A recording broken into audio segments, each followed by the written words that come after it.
A date for the flood narrative?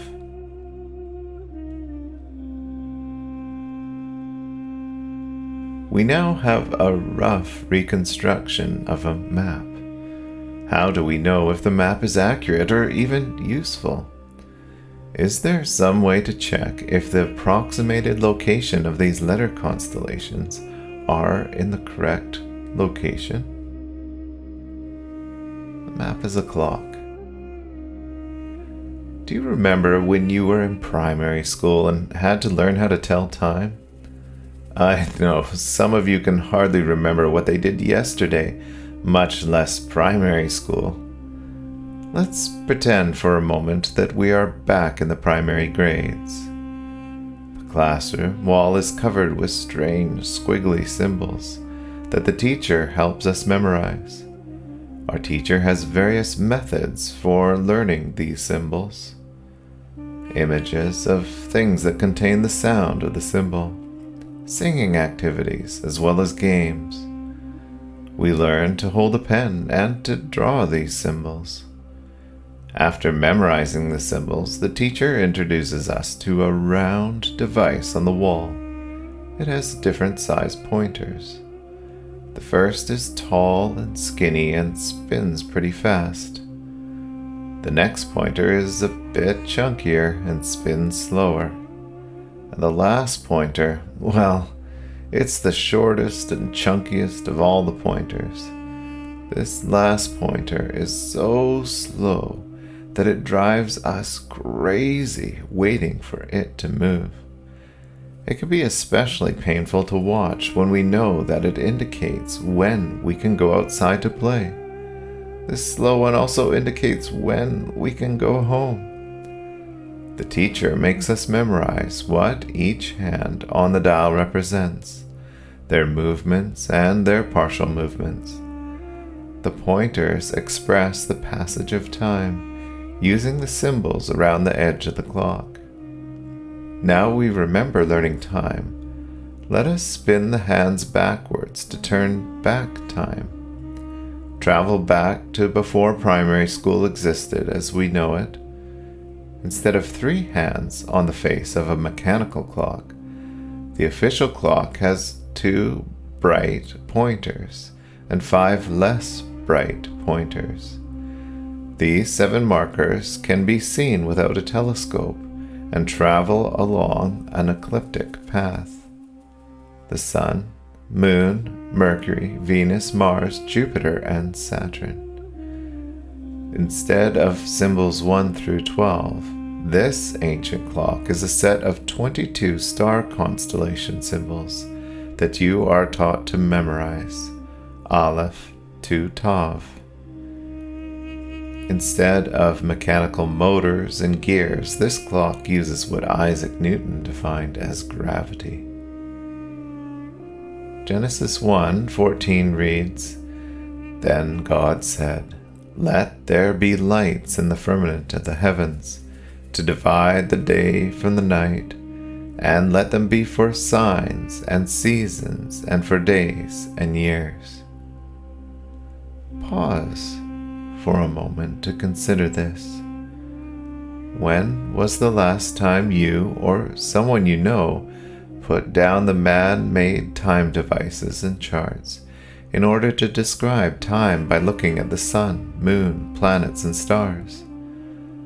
When discussing dates and times in Scripture, the trend is to use modern calculated charts, tables, and symbols arranged by Egyptians, Babylonians, Greeks, even Julius Caesar, and later monks and popes.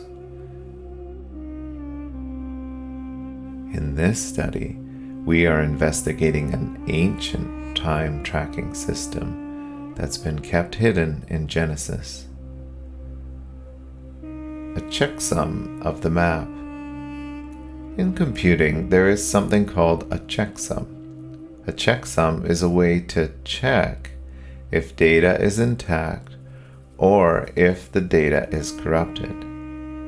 If this Alef Tav star map matches writings from scholars of the past, then we have found an ancient checksum. Map is a key for locks. Another way to think of this map is that of a key used to unlock details from our past. If the star map matches ancient writings, then we know we have rediscovered a lost key to unlock history. Once I started using this map, it became the most wonderful puzzle that I've ever worked on. Better than escape rooms or exit rooms, better than Rubik's Cubes, better than new programming algorithms. It's even better than those science fiction geek actors who pretend to solve an advanced language to unlock advanced technology. As this Alef Tav star map uses ancient Hebrew, the only way to really check if the map is correct is to check it against portions of recorded history that have been passed down to us in the Hebrew language. It makes the most sense to check the Alef Tav star map against the Noah narrative, as it contains a list of months and days. The narrative records time in 3 different ways. First, the age of Noah, 600 years. Second, a day count in reference to a previous event. For example, 40 days, or 150 days, or 7 days. Third is a month number, along with the days the new moon has advanced from the sunset horizon. For example, the 2nd month and the 17th day.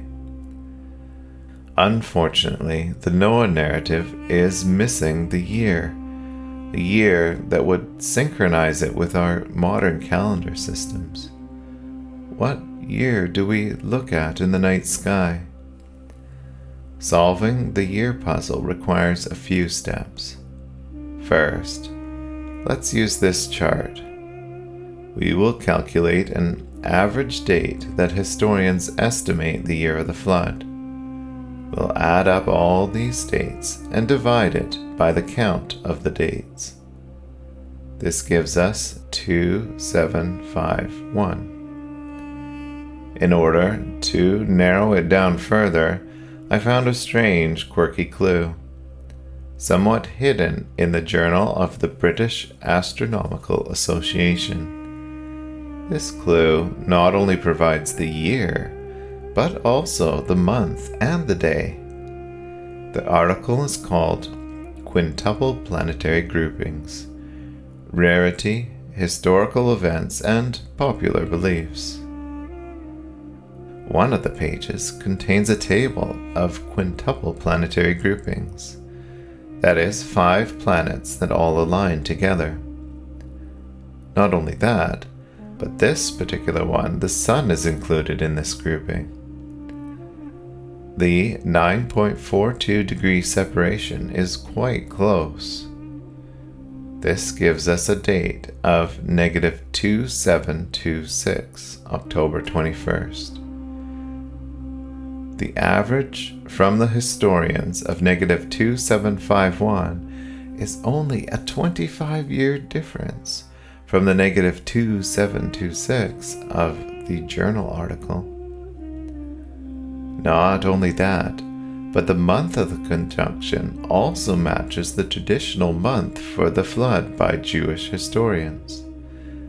This second month is called Mar Cheshvan, or Cheshvan.